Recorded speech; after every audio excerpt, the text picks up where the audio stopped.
You know a house is old and full of character when it has its own name.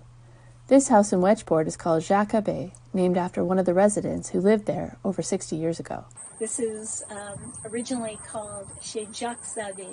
Here we are on the Quebec Road in Wedgeport, Nova Scotia, at an Acadian farmhouse, our Acadian farmhouse that we renovated over the past 3.5 years. According to a genealogy website, this house was built in the 1870s by a mason named Felix Surratt, and it originally stood in Tusket Wedge.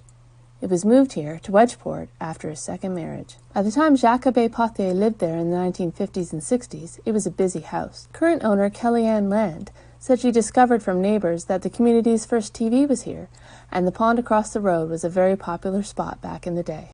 This is the kids. This fellow here, he grew up in the house right next door. He was one of the children there. This fellow,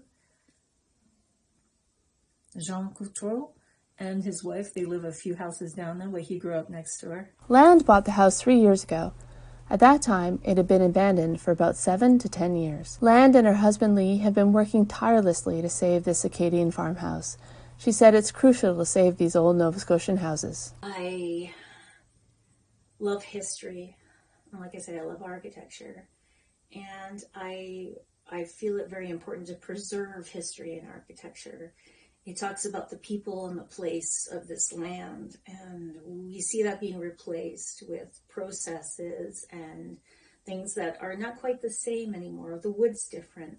The wood is stronger in these old houses, and it's worth preserving. And not only that, but it's an opportunity to talk to your neighbors about